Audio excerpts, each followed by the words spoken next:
Let's just dive right into today's explainer, because we're tackling a genuinely fascinating question. Why exactly does the soul seek liberation? We normally think about spiritual journeys as this, epic climb up a mountain to gain some new ultimate truth. But what if it's actually about losing what we've accumulated? What if the whole point is essentially going backward to return to absolute zero? I mean, really think about this for a second. If we basically have everything we need, why do we still feel so restless?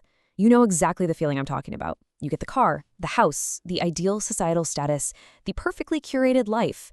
And yet, there's still this hum of dissatisfaction, just this underlying anxiety that something is missing. Well, according to the source material we're unpacking today, this isn't just standard psychological burnout. It's actually an existential homesickness.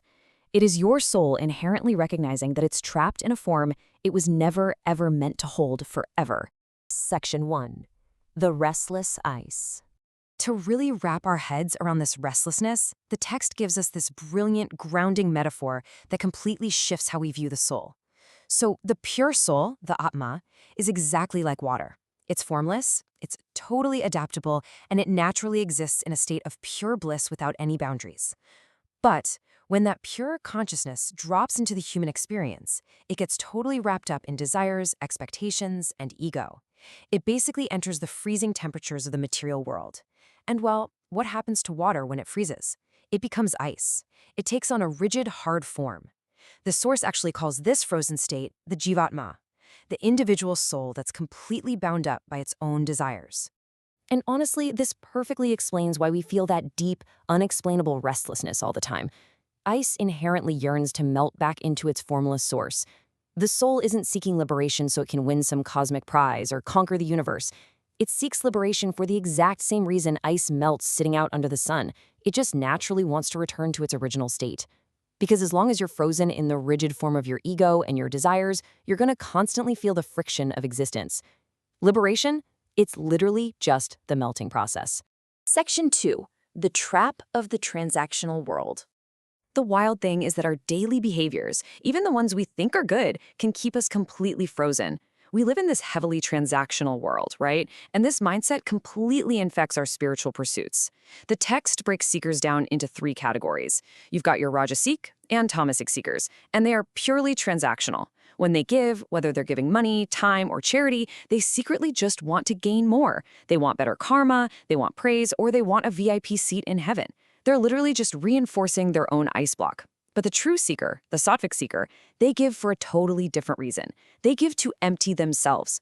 They aren't trying to rack up good karma points. They are actively trying to dismantle their own ego chunk by chunk so they can become pure and formless again.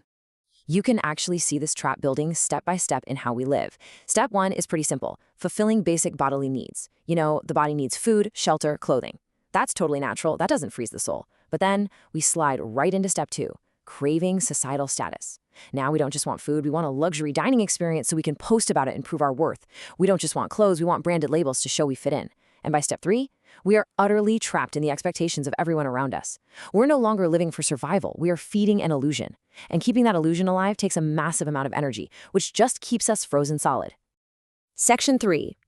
Honesty, the master key. Okay, so if societal expectations are basically the freezer keeping us solid, how on earth do we actually start the melting process? The text gives an incredibly uncompromising answer here. The conscience always stops you. You just choose to ignore it. Think about it. We are rarely actually confused about right and wrong. Right before we do something dishonest, before we tell a lie to keep up appearances or cut a corner to get ahead at work, our inner voice, our conscience, always sends a warning signal. It literally tells us, hey, stop. But because we are so incredibly desperate to maintain our frozen form, our ego, we just purposefully shove that warning down. And this brings us to how this framework defines honesty. Honesty is not just some nice-to-have moral trait. It is the absolute master key that unlocks the gate of liberation. The source material is remarkably strict about this. If you do not practice radical honesty in your daily life, if you just keep ignoring that inner voice so you can chase status, then all your meditation, all the spiritual books you read, all the chanting, it's all just empty words. The gate literally will not open for you. You simply cannot melt back into truth if you're busy living a lie. Section 4. Redefining the mind. Now, understanding the mind is the next absolutely vital step here. In a lot of spiritual circles, the mind gets treated like this mystical enemy, right? Like we're told it creates all our illusions and we have to go to war with it. But the source material completely pushes back on that idea. It redefines the mind as nothing more than a biological indicator. Think of it exactly like the cursor on your computer screen. The cursor doesn't create the computer, it just points to where your attention is needed. When the body is hungry, the mind's cursor clicks on food. When it's tired, it clicks on sleep. It's really just a highly efficient tool, nothing more. And this dynamic brilliantly shows us the way out. When you're constantly chasing desires and demanding that things go your way, you are frantically moving the mouse. The cursor, your mind, is visible, darting all over the place, just creating total chaos on the screen. But what happens when you just let go of the mouse? What happens when you stop feeding those unnecessary desires? The cursor simply fades away. It just disappears. You don't actually have to fight the mind. You just have to stop giving it an endless list of desires to point at. The second you drop the desires, the mind rests, and the true self can finally emerge. Section 5. Melting back. So, now that we know how to start the thaw, what does it actually mean to finally melt back? Well, first, we've got to clear up a pretty massive misconception. You've probably heard the phrase Jagat Mithya, which a lot of people mistranslate as the world is fake. The source corrects this so beautifully. The world itself, the actual elemental reality, is not fake. What is an illusion are the temporary forms that we cling to so desperately. Think of a clay pot. Eventually, that pot is going to shatter. The form of the pot is temporary, so it's an illusion. But the clay itself? The clay remains. Your physical body, your social status, your ego, these are all just temporary forms. But the pure consciousness inside you, that's the permanent, underlying reality. Which brings us to the ultimate timeline of liberation. Phase 1, we start out frozen in form. We're trapped as the Jivatma, just suffering through the daily friction of our ego and societal expectations. Then, Phase 2, through radical honesty, we begin the emptying of desires. We literally stop moving the mouse. Phase 3, this directly leads to the melting of form. We simply stop identifying with the temporary shape of our lives.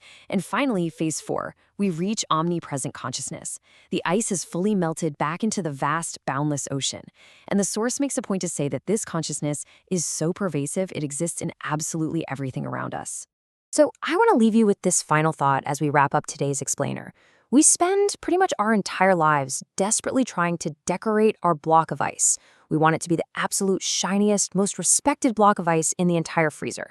But eventually, inevitably, the thaw is going to come.